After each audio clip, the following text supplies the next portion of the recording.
The House ignores Trump's veto threat and approves bill ending U.S. support for the Yemen war. The House passed a resolution Thursday. So I think that's today. Yeah, that's today. The House passed a resolution Thursday to end U.S. military support for the Saudi-led war in Yemen, sending it to President Trump's desk and likely forcing him to issue the second veto of his presidency. The resolution passed 247 to 175, with 16 Republicans siding with Democrats. Wow. Wow, there you go. So, largely support for the wars is a bipartisan thing. Republicans and Democrats, they all love the wars, but it looks like there's a bipartisan anti-war movement going on, even amidst elected officials. As Bob Dylan would say, the tides, they are a-changin'. Not bad. All right. So 16 Republicans sided with Democrats. Thursday's vote was the first time since the War Powers Act was passed, and whoa, that jumped on me. Did you guys see that? Oh, it's because of the video. Thursday's vote was the first time since the War Powers Act was passed in 1973 that both chambers of Congress passed a resolution using that law shut the fuck up. Using that law, and was a culmination of a years-long effort propelled in recent months by lawmakers' fury at Saudi Arabia over the killing of U.S.-based journalist Jamal Khashoggi. The resolution, which will require Trump to withdraw U.S. military forces in or affecting Yemen unless they are fighting al-Qaeda, gained considerable momentum after Khashoggi's killing last year. Representative Ro Khanna, the measure's chief House sponsor, said that his motivation for the bill was very simple. I don't want to see 14 million Yemenis starve to death, he said. Khanna told reporters after the vote he continues to hold out hope Trump will sign the measure, given some of his top allies, such as Representative Mark Meadows, were among the Republicans who supported it. And let's keep in mind, Trump ran as a non-interventionist. Trump said he was going to end the wars. It was a lie. He hasn't done that. And even on the few good things he was going to do, he's backpedaled. As far as war goes, on Syria he backpedaled. Afghanistan he backpedaled. He'll say some nice things occasionally and then backpedal.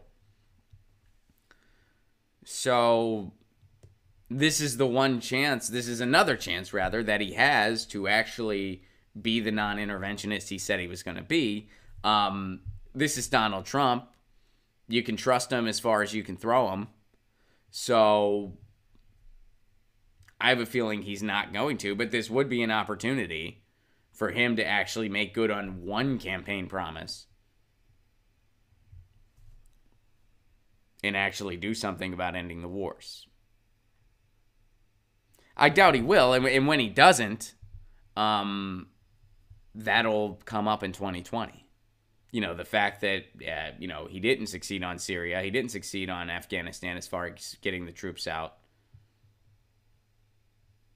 And if he bails on this is just yet another, for instance, on how, hey, that whole non-interventionist thing was a lie.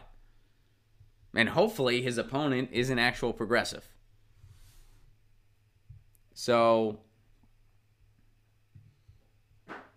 opponent of the measure argue it is unnecessary since the Trump administration suspended the U.S. military's aerial funding of Saudi coalition aircraft in November. They further argue it would embolden Iran. I hope everyone who cares about the people of Yemen understands that the legislation in the past did not remotely benefit them. Indeed, it will work to their detriment, Secretary of State Mike Pompeo told the House Foreign Affairs Committee last week. I hope you guys realize if we stop assisting in this genocide, that won't benefit you.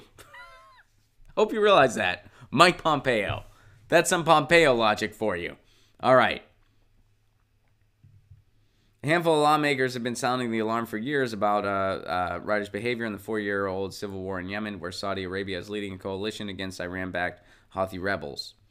Coalition airstrikes have been blamed for thousands of civilian deaths, as well as exacerbating a cholera epidemic and the risk of famine. The United States supports the coalition with logistics, intelligence sharing, and arms sales. All right.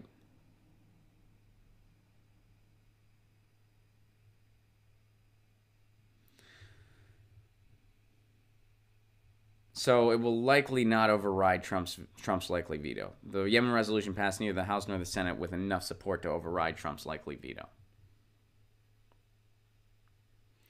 So I guess it depends on who.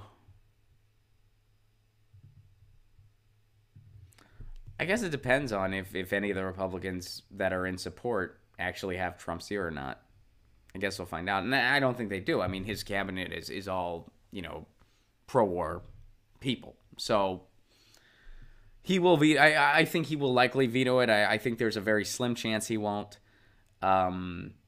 Maybe, I don't know, like maybe a 5% chance he won't veto it.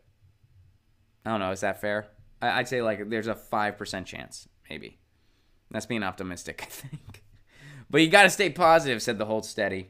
But this is still good. This is still good news that this pressure is being put on, that there is bipartisan support for something like this. Something like this meaning ending wars.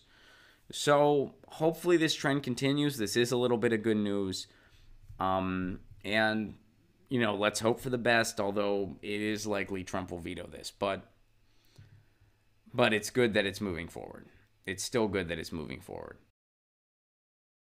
Get your news on with Ron. Don't you want to know what's going on? We're getting our news on today.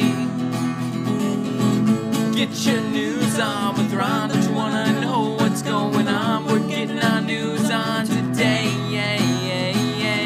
You can tweet me an article at Ron Placone. We'll go through it together and make it our own. Get your news on with Ron.